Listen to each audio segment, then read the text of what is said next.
ఈరోజు ఆంధ్రప్రదేశ్లో ఆడపిల్లలకి రక్షణ గురించి ఆలోచిస్తే చాలా బాధాకరంగా ఉంది. ఎందుకంటే ఎక్కడ చూసినా రేపులు, మర్డర్లు అండ్ ఆడపిల్లల కాలేజీ బాత్రూమ్స్లో హిడెన్ కెమెరాలు పెట్టి ఏ విధంగా పైశాచిక ఆనందం పొందుతున్నారో మనం చూస్తున్నాం. ఈరోజు నేరస్తులకి ఇంత ధైర్యం వచ్చింది అంటే దానికి ఈ ప్రభుత్వం సిగ్గుపడాలి. ఎందుకంటే గతంలో జగన్మోహన్ రెడ్డి గారి ప్రభుత్వంలో ఒక తప్పు జరగాలి అంటే ఎంత భయం ఉండేదో మీకు అందరికీ తెలుసు.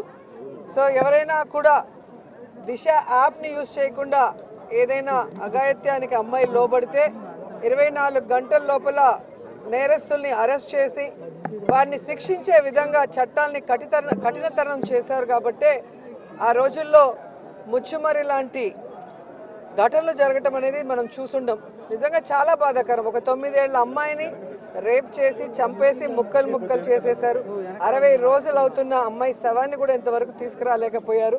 అసలు ఆ కుటుంబాన్ని పరామర్శించడానికి సీఎం గారు కానీ హోంమంత్రి గారు కానీ వెళ్ళలేదు అంటే కారణం ఏంటో నాకైతే అర్థం కాలేదు.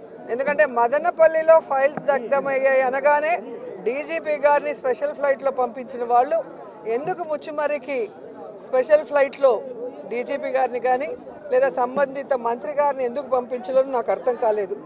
అలాగే నిన్న పేపర్లో చూశాను, గుడ్లవల్లేరు కాలేజీలో బాత్రూమ్స్లో హిడెన్ కెమెరాలు పెట్టారని పిల్లలు వచ్చి ఆడపిల్లలు చెప్తే అసలు అక్కడ ఏం జరగలేదని ఎస్పీ గారు చెప్పడం చాలా దురదృష్టకరం. ఈరోజు 300 మంది పిల్లలు ఈరోజు న్యాయం కావాలంటూ ధర్నా చేస్తుంటే ఇప్పుడు విచారణ చేస్తామని దిగిరావటం అనేది మేమంతా కూడా గమనించాల్సిన విషయం.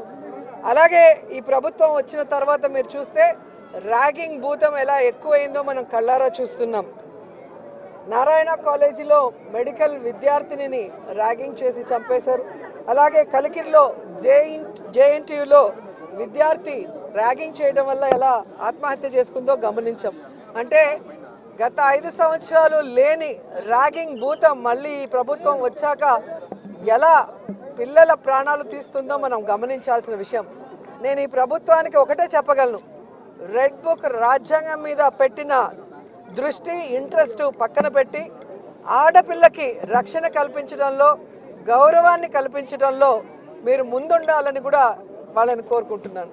ఈరోజు కాదు, గతంలో కూడా జగన్మోహన్ రెడ్డి గారి ప్రభుత్వం అపోజిషన్లో ఉన్నప్పుడు 2014 to 19 కూడా ఇలాగ చాలామంది మారారు. మారిన వాళ్ళు ఏమయ్యారో కూడా మనం కళ్ళారా చూసాం. సో ప్రజల చేత ఒక పార్టీ సిద్ధాంతాలు నచ్చి ఎన్నుకోబడిన పార్టీ సిద్ధాంతాలు నచ్చి ఎన్నుకోబడిన వాళ్ళు, పార్టీ నియమించిన వాళ్ళు ఈరోజు వెళ్ళిపోతుంటే వాళ్ళు ఆలోచించుకోవాలి వాళ్ళు చేస్తుంది కరెక్టా తప్ప అనేది.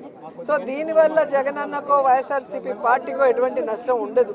ఎందుకంటే ఎప్పుడూ కూడా పార్టీకి ద్రోహం చేసి వెళ్ళిన వాళ్ళని ఎవరూ కూడా గౌరవించరు, క్షమించరు.